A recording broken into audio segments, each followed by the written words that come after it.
Yehi Shem Yehovah Meborach Me'ata Ve'ad Olam Mimizrach Shemesh Ad Mebo'o Mehulal Shem Yehovah.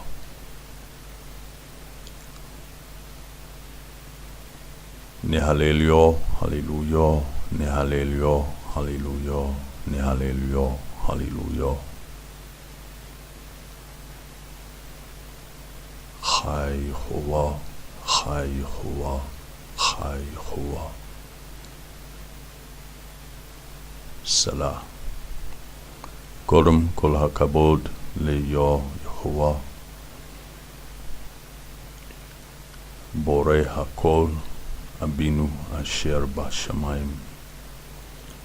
Le'avdo hanitzchi Abinu Adonenu ben Ami hamashiach hamatzliach hamenatzeach hanitzchi. לנסיכיו שריו עטוריו ולכל חסידיו במלכותו. אני מברך אתכם חג שמח ומודים לשמחה. שלום אליכם. Okay, I'm back.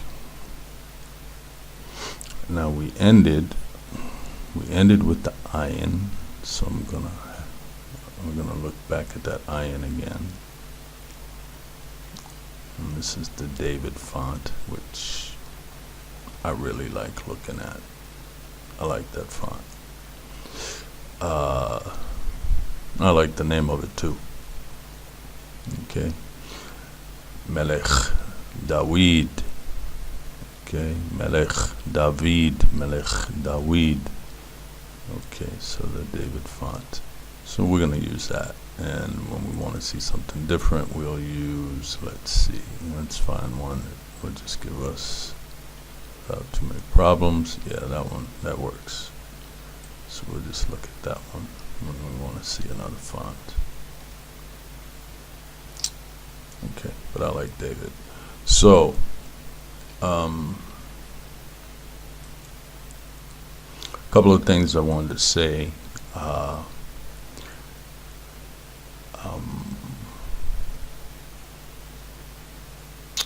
Well, let's begin with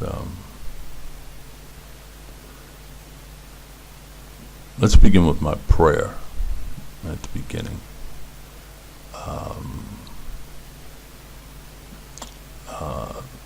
The ancient language did not contain a letter with a V sound in it at all. So, depending on the place, the time, the circumstance, and other things, when I pray a prayer, you may detect that what words that you think should have a V sound in them that they don't. When I'm praying, that it'll be a B sound. Okay, and that's because the ancient language did not have a V sound in it. And as I mentioned at the beginning, when I showed you this, I said this is where we have to go. Back here. We have to go back to this. Okay. You notice there's an Alef, and then there's a Bayt, and then there's a Gimel. There's nothing in between that. A lot of things were added to our language in its modern state, and just because it was added recently or lately, or it's referred to as modern, doesn't mean that it's good. Just keep that in mind. As a matter of fact, that almost in many cases disqualifies it from being good because it's modern. Okay, so that's one thing I want to say.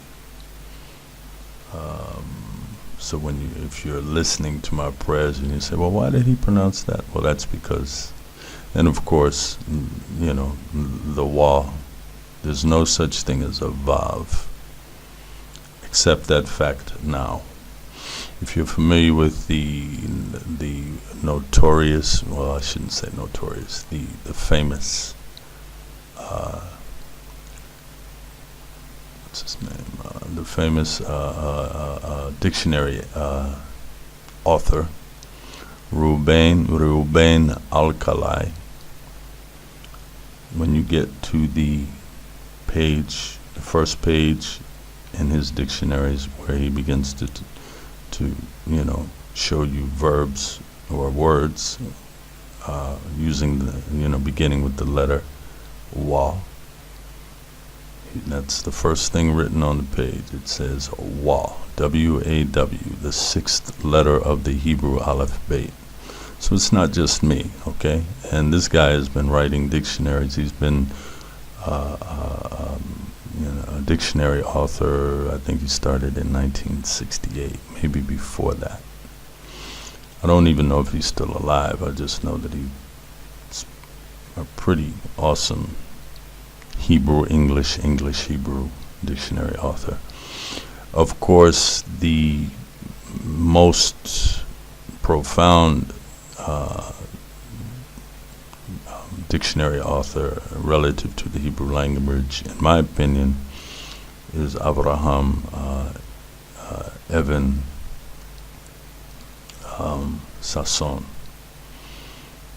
Avraham Evan Sasson. I hope I'm saying his name right. I'm pretty sure that's how it's said. I know the Avraham part is right, and I know the Evan part is right. I'm just, but anyway, but he, Mr. Evan Sasson, I'm not sure if he's still alive either, but he, his dictionaries were Hebrew, or are Hebrew dictionaries. He didn't bother with English, which is quite noble, in my opinion, because the moment that you dip Hebrew into English, looking for some type of clarity or some type of understanding, you lose.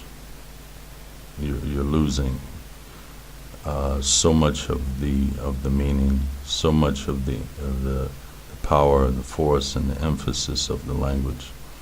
The moment that you say, okay, well, this Hebrew word right here, let's say, okay, we'll go back to the word I typed on the screen earlier, yad, which, okay, so then you'll say, well, what does yad mean? And then you say, okay, you speak English, so let me give you a word in English that you can relate to. So you would say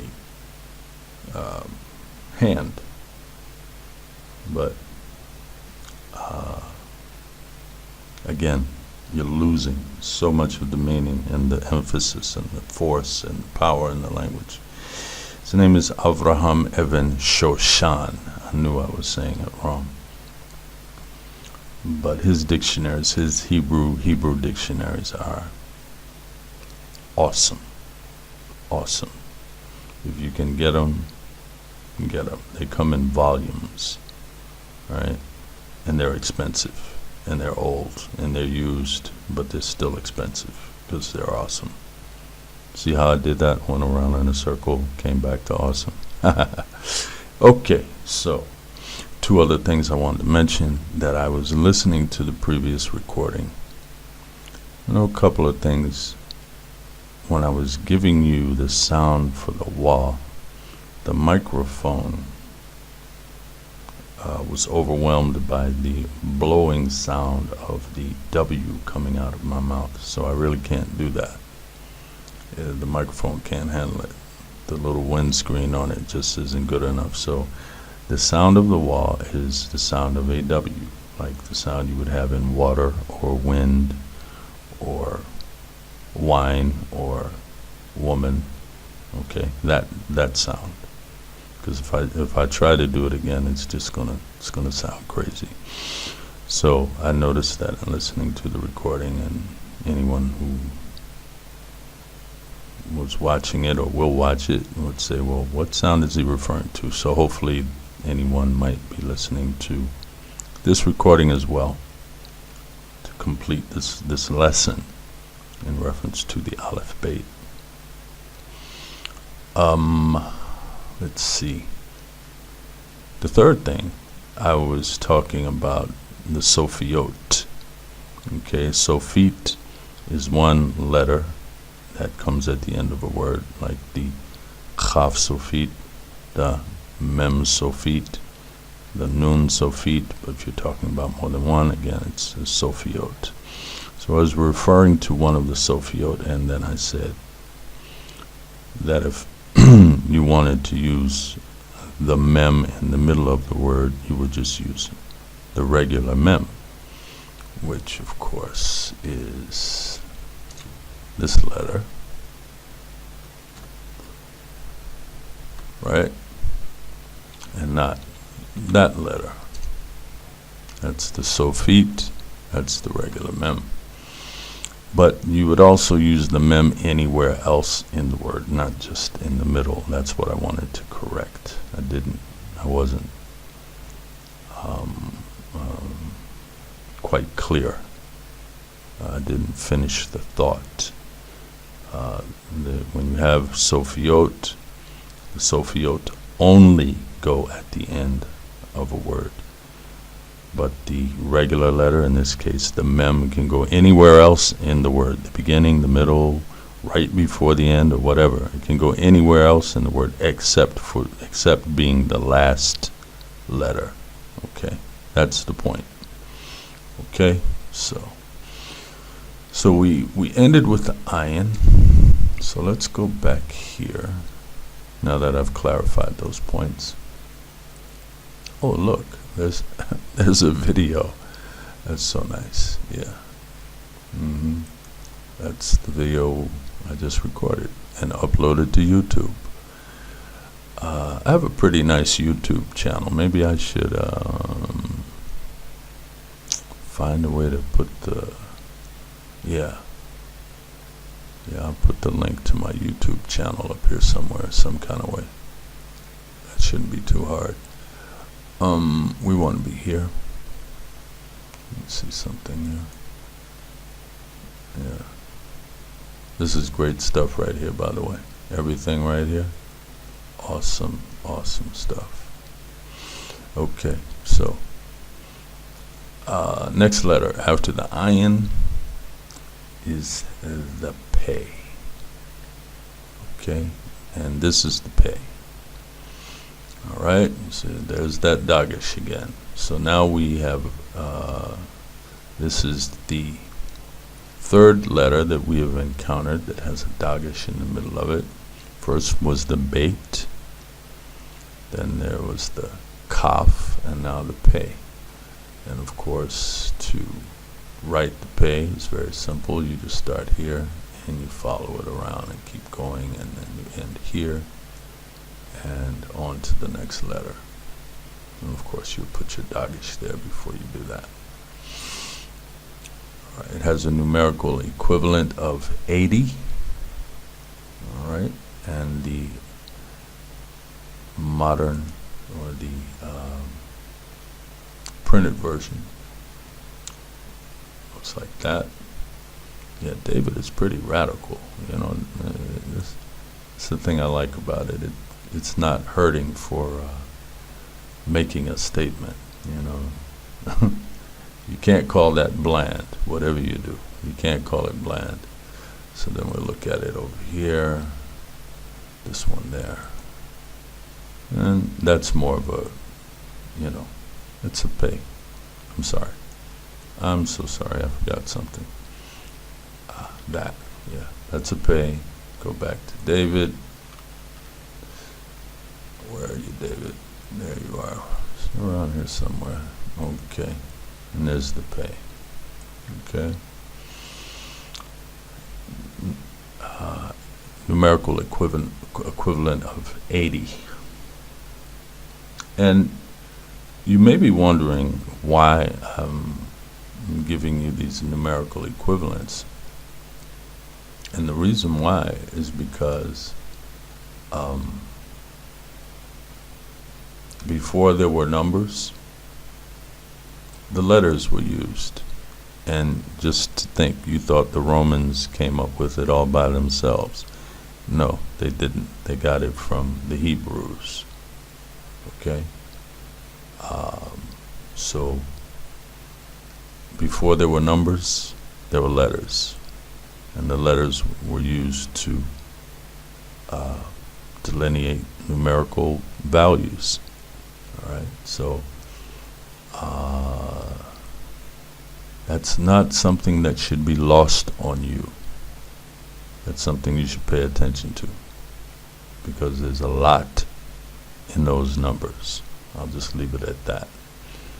And pay a little attention, do some studying, do some research, do some digging, do some excavation, and you'll find some things.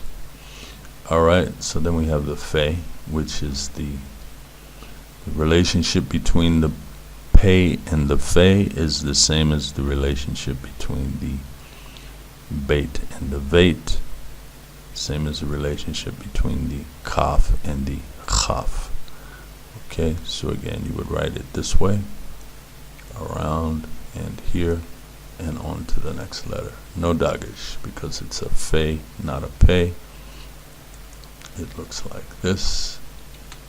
That's your Fe in a more conventional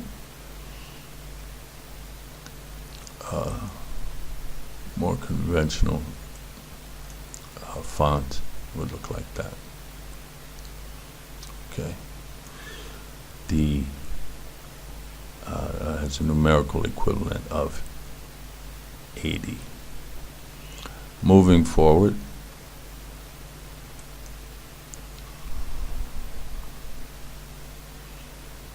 we're not done with that letter, because now we go to art class. Now we go to art class. And this is the Fe Sophite. The Fe Sophite. This is the Fe that you would use at the end of a word, only at the end of the word. Just like the Chaf Sophite and the Mem Sophite and the Nun Sophite. And there's one more after this one. One more Sophite after this one. So in order to write it, you would start here, right here. You come down, around, go up, do this, do that, go that way, and on to the next letter over there. Okay, Fe Sophite. Same numerical equivalent as the Pei and the Fe, which is 80. And in this modern, in this printed font, it looks like that. Okay, looks like that, and then take it to David, and it looks like that. Okay, that's pretty much it. That's what it looks like.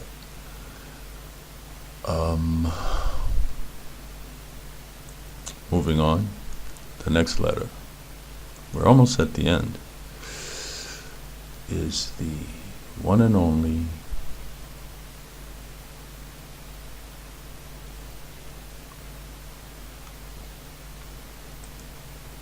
Tzaddik. Now, some people call this Tzaddik, right? Tzaddik, but I do not. I call it a Tzaddik, right? And the sound of the Tzaddik is Tz. Tz. It's TS or TZ together. Tz, like that. It's not S, it's not T. It's both of them. Tz, if you can hear that. All right. So, like a good example is the word Eretz. Eretz, like Eretz Yisrael. That's a Tzaddik Sophite at the end of the word, giving you that tz sound. Or if you want to say someone is righteous, you would say Hu Tzaddik. That's a Tzaddik at the beginning of that word, Tzaddik. So it's If you're writing it in English phonetics, you would write it TS or TZ. Alright, but that's the sound. Ts, ts. Has a numerical equivalent of 90. Okay, and you could start here, come around, and keep going in there and on to the next letter, or you could start here, come down, go around, end here, and on to the next letter. Either way, you can't go any other direction with the tzadeh. You have to come out to the left, and of course we love that. Now, the printed version, that's a tzadeh. That's a classic tzadeh. Only one letter in the Hebrew language looks like that. And then this other font here, relatively similar. Okay. It's got this limb coming out from the end, and then the tree trunk coming down, and then the base. Alright, that's the tzadeh.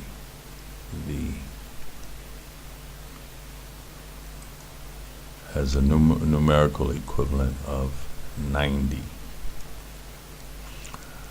Next letter, of course, you guessed it. You knew. You already knew. It's this one. It's the tzadeh sofit. The tzadeh that's used at the end of a word. Okay? Numerical equivalent of 90, just like the tzadeh. To write it, you start here. You don't start here. Don't start there, you start here. Come down, go up, around, and back, and then on to the next letter. It's a beautiful thing, huh? Then the printed version in the font of David, that has character, you know, it's got a certain, you know, that line there, it's really something. Okay, and then this other one here, not bad. I like David better, of course. It's okay. Okay, moving on. Next letter. We only have 4 more left, really. Yeah, 4. Really 5, but it's really 4. Okay. Oh. Something I forgot to mention. Let's go back to the face sofit. Let's go back to the face sofit. Forgot to mention this. The face sofit is underneath the line. There's about this much of it. Okay, it's written, comes down below the line, from here down, right? From there down. Alright, keep that in mind, please remember that. And the tzadeh sofit, the same. Okay, from here down, it's below the line. From there down. Alright, it's not written above the line. It's written below, half of it, a little less than half is below the line. Please remember that. Okay, now that I remembered that, and what made me remember that is the next letter that we're going to, the kuf. Okay, now the kuf is another letter that has a modern pronunciation and an ancient pronunciation. The kuf, first of all, it has a numerical equivalent of 100, and from this point forward, the successive letters after the kuf will be spaced apart by 100, not 10. Okay, so you see how the order, progresses. Okay, to write it, you would start. You would probably start here, and you'd come over, and then you'd come here and go down. Or you could come over from here and then come up from there. But the kuf also, this is the kuf, the kuf, right? It also is below the line. This is a tail here. Okay, so it's below the line. About that much of it is below the line. Now, in modern Hebrew, the kuf is pronounced like it's just a plain old K, but the kuf is not a K. The kuf is it has a Q sound in the ancient language of Hebrew. So if someone were going to say that something was holy, they would say, in modern Hebrew, they would say kadosh. But in ancient Hebrew, you would say kwadosh. Kwadosh. Right? Keep that in mind. Kwadosh. Alright, so numerical equivalent of 90. It has no sofit. We're done with the sofiot. There are no more. Kuf looks like that in that particular font. And then if we go to David, it looks like that. Alright. So you see. Moving forward, we have, I'm going to pull up these two together. Well, no, I'm not. I'll do that when well, actually I can't. I will do that. I'm going to close some of these though. I got a lot of these open. Wow. There's a whole bunch of them open. Okay, so we'll start here and just start closing them. There's too many open. Bear with me. Oh, there they go. That's what I wanted. There they go.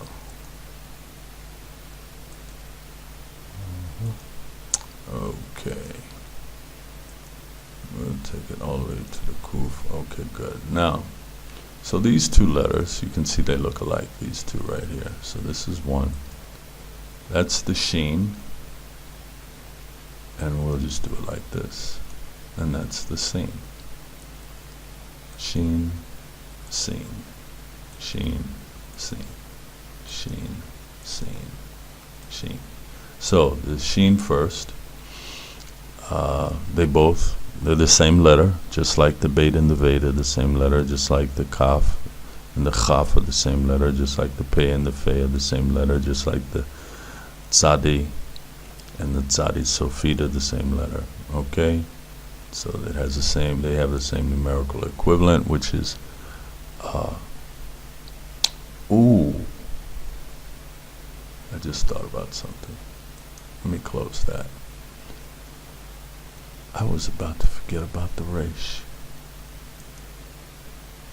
That's a terrible thought. See, that's what the numbers do for you. Because the sheen and the sin have a numerical equivalent of 300. And when I was about to say 300 out of my mouth, I realized, well, what happened to 200? So this is 200 here. This is the resh. And it has no sofit. It's one of a kind. You start here, come up and around and over and there on to the next letter. Please accept my humble apologies for trying to overlook the resh. Can't do that. Okay, the sound is just like an R sound in the English language. So, like the R in red or the R in race car, you know. Now,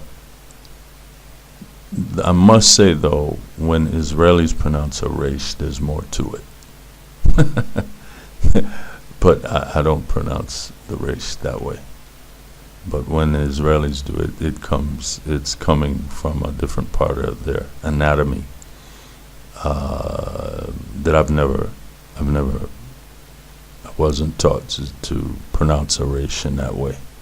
And I'm not being at all discriminatory against Israelis, just that they pronounce a resh different from me. So it's for your purposes. For your purposes, learning the language from the beginning, pronounce it like you would pronounce any other R, or any other word with an R sound in it.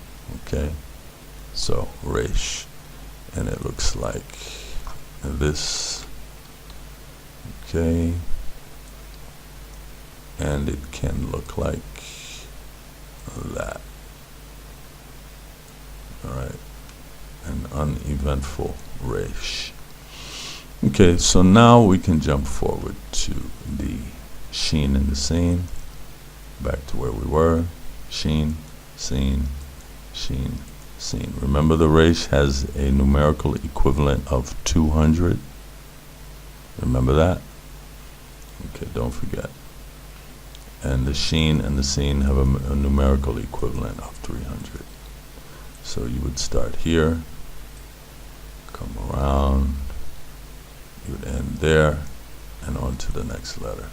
Put your dagesh there before you go, and you have a sheen. In the case of the seen, same stroke there, and here, dagesh, next letter. Numerical equivalent of 300, and the sound is sh, sh, like someone telling you to be quiet. Someone shushing you. Shh. Okay. The printed letter. That's right. I need to go here. This is a Hebrew keyboard with Nikudot that I created, right, out of my own mind, my own hands. Yeah, it's for sale, by the way. But anyway, so there's a sheen and there's a seen. We'll do this, we'll do that. Okay, we'll see you later. And then we put them right here. And they fall off the page. Okay, so there they are. Okay, sheen, seen. One font. And there's David. That's character there. That's beautiful. Okay, so you can see the dagesh goes over here for the sheen, and the dagesh goes over there for the seen. Numerical equivalent of 300. We're almost at the end. Now, I'm going to bring this up, and I'm going to put this right here while I tell you something. The Hebrew language is a lifelong obsession for anyone that's really serious about it, who wasn't born speaking it. Okay? And that is the case for me. I'm a student of the language eternally. I love it. I have a great love for the language. But I don't pretend to know everything. There's much about the language that I don't know.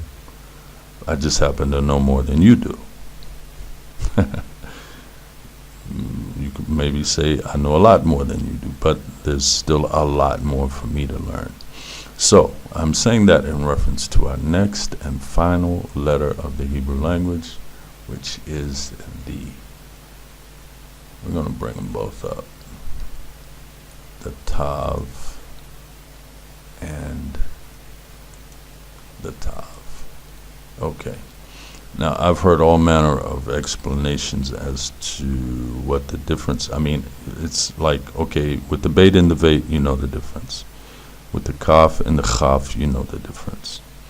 With the Pei and the Fe, you know the difference. Okay, now those are the other three pairs of letters that have a dagesh in one and not in the other. But with the Tav and the Tav, I call them both Tav. Okay, so it's probably someone could probably come along and give me a class on this. That's my point for stopping, is to say that, you know, I've never really stopped and just delved into the difference between these two letters. Early on, I was told that one has a T sound and the other has a TH sound. I'm not really sold on that idea. And because I'm not sold on it, I can't teach that. I can only teach what I know. And what I know is that's a tav and that's a tav. When I write a tav, I never put a dagesh in it because it doesn't mean anything for me to put. I mean, it has no meaning for me. And once I'm given the understanding of what that dagesh represents and what change it makes in the letter, then I perhaps will add a dagesh for those purposes when it's necessary. But for now, and the reason why I'm mentioning it to you is because you go here, modern Hebrew, you get to the end. Let's go to the end, to the bottom, right? Tav, tav, tav, tav, right? So there's two of them. But it would be disingenuous of me to sit here and act like I knew the difference between them when I've never really spent any time trying to differentiate between them, because all the explanations I've heard don't really, you know. But I do know that in the beginning there was only one. In the ancient language there was only one. Why there are two now, I'm not quite clear. And as you can probably tell, I'm not I'm not revving up my engine to go learn why there are two. But because you are on this watching this video, I have to let you know that there are two. One has a dagesh, one does not.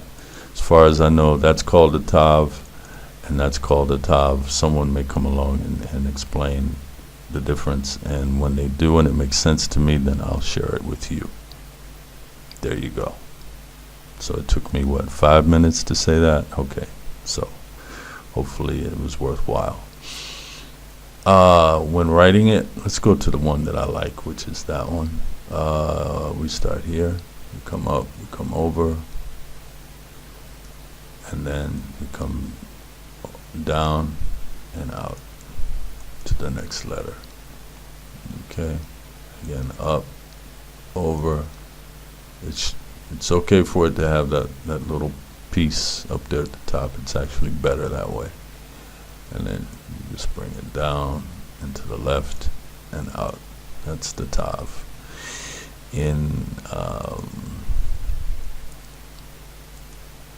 That's so beautiful. Isn't that lovely? So let's look at what the tav and the tav look like. So let's write a tav here. And we'll, just for sake of continuity, we'll put a dagesh in there, and then we'll put another tav there. There they go. Tav and the tav, and printed Hebrew, and a different font that actually looks a lot like, well, you see, in this one, the tail is coming over and going that way here, right here.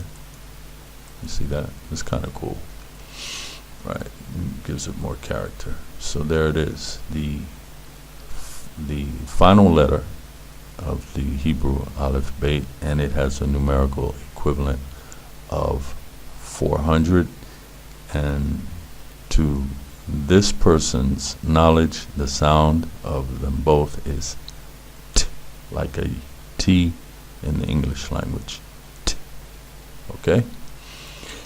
I want to bring those sheens back, the sheen and the seam, because I liked the way they looked. So I'm going to do this, and I'm going to do this.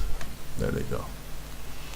And I'm going to bring back the David font. I think that's really, it's kind of elegant a certain kind of way. But we're going to look at some other things. I think that's really cool. sheen, seen. What we're going to do now that we've gone through all the letters is I want to show you, see this right here, it says expressions, right? I want to show you some words and how the letters, how they relate to one another in reference to their physical position relative to the line. You always hear me referring to the line. Well, let's say if there's a line on the paper is lined paper, and you're writing, then just, everything that you write has a relationship to those lines, right? Okay, so we'll start here. Okay, so of course your eyes went straight to the English, right? So you see what that says. Okay, so we have a sheen, we have a lamed, we have a wa, and a mem sophi, and this is a kamatz, which gives an a sound on the sheen. So we have shalom. This is a vav or a wa with the cholam. This is the cholam up here. Wa with the cholam. Shalom. It's a mem sophi at the end of the word. Okay. So what I wanted you to see is how first of all, the lamed goes way above all the rest of the other letters, and it has the little flourishing tail on the end. The wa also comes up above where the mem and the sheen are, just a little bit, not a lot, but none of them go below the line. All right. So then you look at it here in printed Hebrew. Okay. So shalom. All right. Shalom. 2 syllables. So it's the relationship and the positions that they. So in other words, you would never write a sheen and then the lamed would be the same size. No. The lamed would always have to, again, you would begin here, you'd bring it around, you come up and you go way up there. Okay, that tail is supposed to, that's one of the, it's one of the defining features of the lamed. Okay. Now we have the word, back to the English, right? Shalom, peace. You saw that. So then we have a noon, we have a wa with the cholam again, and then we have a fe sofit, right? A fe sofit. So this word is pronounced nof, nof, nun, o, f, nof, right? This is the printed Hebrew, nof. Nof means view, scenery, landscape. So again, the wa, this is where the line would be, right here, right there. So you look at the noon and the fe sofit, they both go below the line. That's what I wanted you to see. Now here with the printed noon, it does not go below the line, but the printed fe sofit does a little bit. But you're not concerned with that because you don't write that, you write this. So if you were to write the word nof, this fe sofit and this noon could not be the same size as the wa.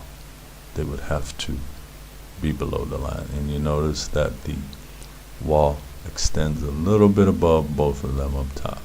Okay? Alright, we're still going. Okay, now, so here we get to see two words. Alright, so we have ma. This is the cursive up here. We have ma, which means what. It also means how. It means other things too. Shalom cha. Okay, so basically shalom cha means your peace, right? Shalom is peace, but shalom cha means your peace. So this kamatz here gives the ah sound to the sheen, then this wa with the cholam gives the o sound to the lamed, This shva right here, right there, shwa, shva, shwa, stops this syllable at the mem. And then there's one last syllable, the chaf sofit with the kamats. So that's ma, that's one syllable. Ma, one word, one syllable. Shalom, stopping the syllable here. Cha, but it's all one word. This is acting as a suffix to the word. So it's not just peace, it's your peace. Shalom cha. And this is how it would be written in printed Hebrew. So ma shalom cha means what is your peace, or how is your peace, or more colloquially, say that 5 times fast. How are you doing? Or what's up with you? Or what up? Or any of the above, right? Ma shalom cha. What is your peace? How is your peace? How are you doing? All right. This particular, with the cha on the end, this would be what you would say when speaking to a brother, a male. You wouldn't say ma shalom cha to a female. You would say ma shalom mech to a female. Okay? Just so you know. Here we have a verb from the Pa'al building, the simple building. La kum. La, lamed with the kamats, that's la, the letter kuf, and the shuruk. This is not a wall with the cholam here because of the placement of this dagesh here. Okay, so this is a shuruk now, so it gives the u sound to the kuf. So la kum gives the u sound to the kuf. La kum, ending with the mem sofit.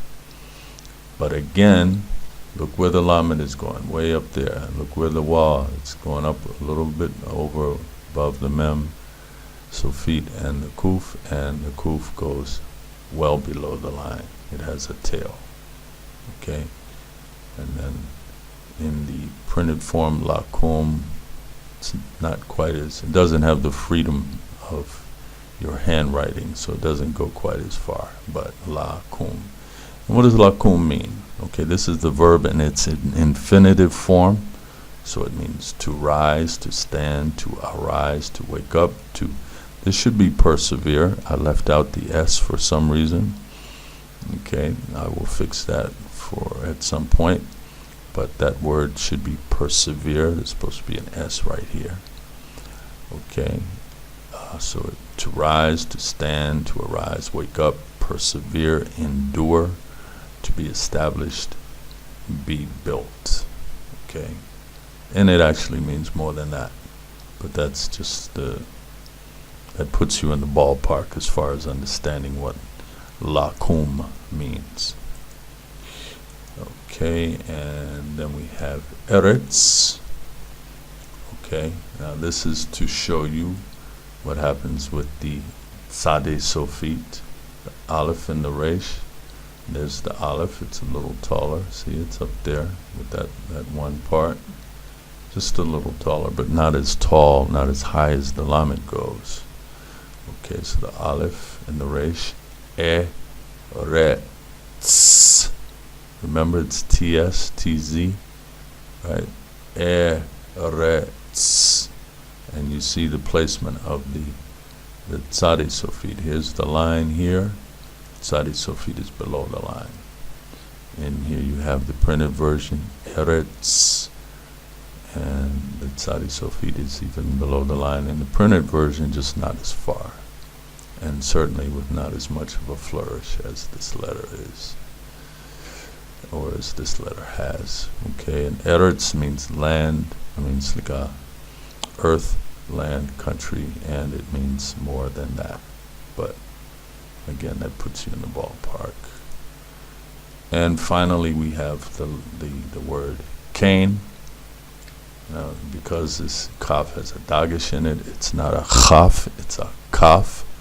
So it's K, and then this is a nun sofit, so it's K, K, Cain. All right, Cain. Right, these two dots right here. This nikud is called a tzere, and it gives the what you would call in English the long A sound. So Cain, Cain, Cain, Cain means yes, right? And there it is in the printed version. So you see the position. The line is here. The line is here. Look at how far below the line the nun sofit goes. This is a nun sofit, right? Nun sofit. Look at how far below the line the nun sofit goes. Okay? So there you see. So you would never write a nun sofit and it would be the same size as the kaf. No. It has to come well below the line. That way the reader, even if the reader is just you, that way the reader would know, okay, that's a nun sofit. Because if it's the same size as a kaf, the reader would think perhaps that it's a waw. Okay? And you don't want that. So remember that. Those sofiot, they have long tails. So which ones, just to review, the lamed with the long flourish above the nun, below the line, the face sofit below the line. Here's the line here. Okay, the lamed again, the chaf sofit. Here's the line here. Chaf sofit is well below the line, has a long tail. The chaf sofit.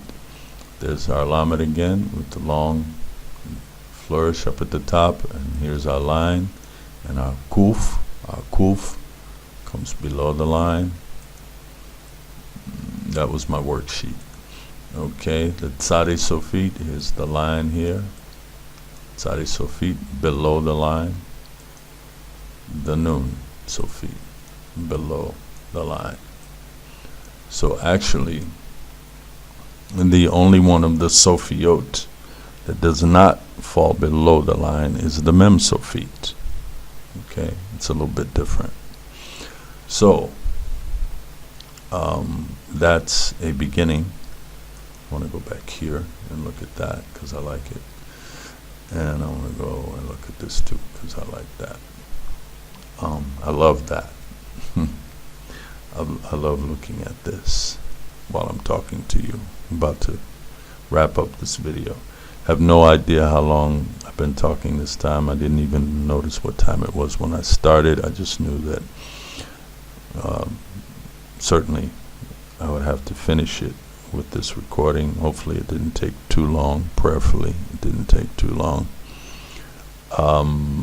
And also prayerfully you have a greater understanding in reference to the letters in the Alef Bayt than you did before you watched these videos.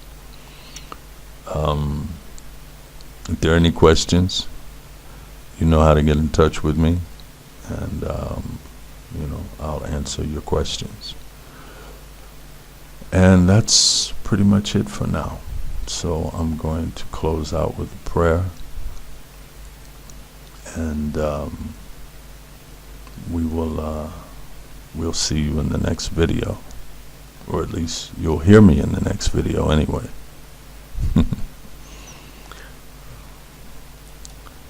Ana lihishtakawot. Please bow your head and humble your spirit.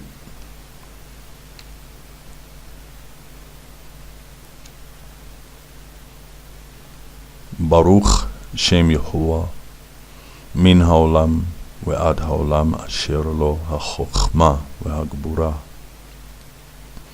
Hu meshane et ha'itim ve'et hazmanim, ma'abir melachim u'mekim melachim, noten chochma lechochamim ve'da'at liyod'e bina. הוא מגלה עמוקות וצפונות, הוא יודע את אשר בחושך, והאור שורה אצלו. והאור שורה אצלו. והאור שורה אצלו. נהלליו, הללויו, נהלליו, הללויו, נהלליו, הללויו. חי יהוה, חי יהוה, חי יהוה.